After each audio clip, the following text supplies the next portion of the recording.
Daddy, ginagawa mo? Kakain. Layout. So yun, nagle-layout ako kasi marami nag-down sa atin to avail a free layout and schedule. Itong mga nag-down na to, mami, para to sa shop natin sa February 2. Sa February 2 to 28 po kasi magtatayo tayo ng shop this coming February 2, 50% discount. Kahit gano'n kalaki yun, basta 50%. Oo, tapos minimal tattoo, mag-advance booking kayo. 50% din sa minimal. Tapos buy one, Take one. parang plus one.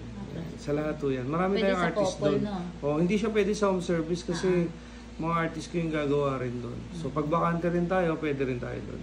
And sa February 2, mamimigay ako doon ng 26 sa free tattoo. Minimal. Puro minimal. First come, first serve. Pero pagka hindi nyo kaya, bayad na lang kayo. Tapos at least buy one, take one. Umaga may plus one naman. 50% advance booking lang. So, ayun. Pagod. Dapat kasi hanggang ngayon tayo magtatato kanila Pitman. Kaya Josh, thank you Ma'am Tracy, Mami, Tracy, Rachel, Josh. Kaso pinilit natin nung gabi para makapunta tayo doon sa Bataan. Thank you sa Vergara family. So, ayun, ubusin natin lahat ng layout ngayon. And, sa perfume, binalik ko na lahat. Siguro ilan-ilan lang ngayon natin. Message nyo ako kung di nyo na pumantay. Babalik na lang natin. Or waiting kayo sa hoodie, sa shirt, at sa cup. Pero cup, matagal pa yung kape. Yung hoodie, every week may lalabas na. Hindi na ako nagpa-pre-sale kasi may, alam mo naman.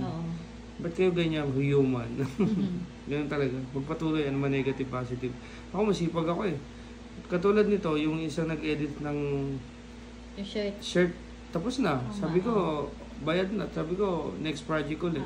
Yung isang pinagawan ko, 10 days na may get, wala pa rin. Di ba?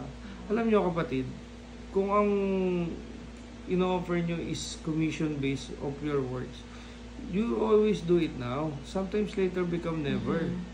Yung mga katulad ngayon, mami, may magda-down ngayon, full sleeve wrap around. Di ba narinig mo?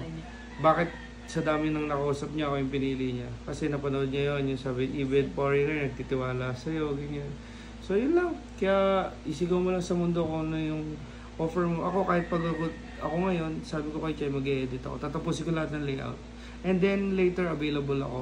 Kung hindi man wala man sumunod, marami naman tayong tatatuan na naka-waiting din. So, yan. Pag mapagod, magpahinga hanggat may ambon, salo na salo, bakbak ng bakbak, tira ng tira. Sabi ko nga, elevate your mind. Kumbaga i-elevate mo. Kumbaga yung mga negative na nangyayari sa'yo, aral yan. Elevate and then multiply your income. Ibig sabihin, leverages. So, yun, magkakaroon tayo ng merch, magkakaroon tayo ng shop. Yung artist na gusto makipagsapalaran dito, inaayos ko na. So, marami na nag-down. So, marami na tayong client. And, lagi kong pinopromote yan na maging masipag, sama kayo sa akin, walang bisyo, may bahay dito, pag-usapan natin. And, ayun, ganun din naman ang gagawin ko, mami. Hindi rin sila mawawala ng client. Kasi ano ako eh, ano mo pa rin? 24/7 pa rin ako, ganun ako. Kung talagang ako yung request doon sa shop, edi tatato tayo. Pero kung hindi naman, bibigay ko talaga lahat ng sa mga artists. And then this coming 24 to 20, nandiyan tayo sa Baler. So kita-kits tayo dyan. Boss Alex. Nakakatawa nga eh, di ba? Sa February 24, 28. 23, 24 yan. Naging kakaibigan natin lahat. Even sila, Miklo, lahat. Sila Don, dami. Sila Josh.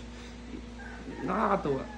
Talagang gumawa ka lang ng kabutihan. At talagang habang buhay nila kang pasasalamatan. Saka don't to sometimes kasi pag masyado mong abuse, di ba? Negative eh. Kasi alam din naman nila yun eh. Even tayo, mami. Di ba? Tayo, local tayo. Punta tayo sa Taiwan.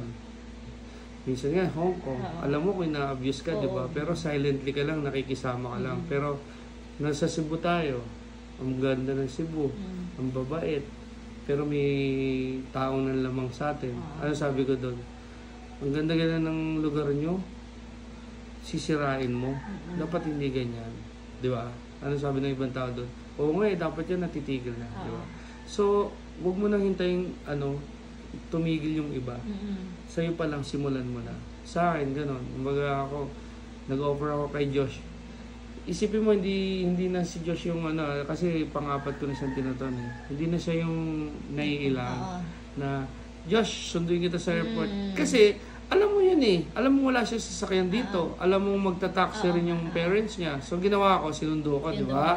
Natid ko, tapos nag-ano kami, bataan kami, sagot ko lahat yon. Tapos, alam din naman nila na how people na, nagbayad ng gastos si Meo, nagbayad. Sabi ko, no. Sabi ng mother niya, take it. Sabi ko, no. Pero kinuha pa. Ay, salamat. And also, Vergara family, sila Boss Kent, sa kapatid niya. Talaga yung nasikaso. And then sabi nga ni Mami Tracy na, I want to go back here and I know how people, Pinoy, hospitable. I want to give some gifts sa Bataan daw. Gusto mo ulit. Even you, Mewo, sabi ko. Oh, you advance na. So yan, sa lahat ng gusto mong tattoo, down to Abela Prela Hotel schedule, even sunduin kita sa airport, walang problema yan. Lagi akong advance mag-isip. Alam ko pagdating niyo ng Pilipinas, pwedeng, kasi sabi niya, di ba yung kausap ko, Mewo, gusto ko, pagdating ko ng Pinas, ikaw muna ang makita ko, magtattoo tayo, 14 yun, 14, 15, mag-date muna tayo. Delayed gratification, kahit di tayo mag-date ng 14, Mami, di ba? Importante. Pwede naman sa mga susunod. Pwede naman. Di ba? Salamat po.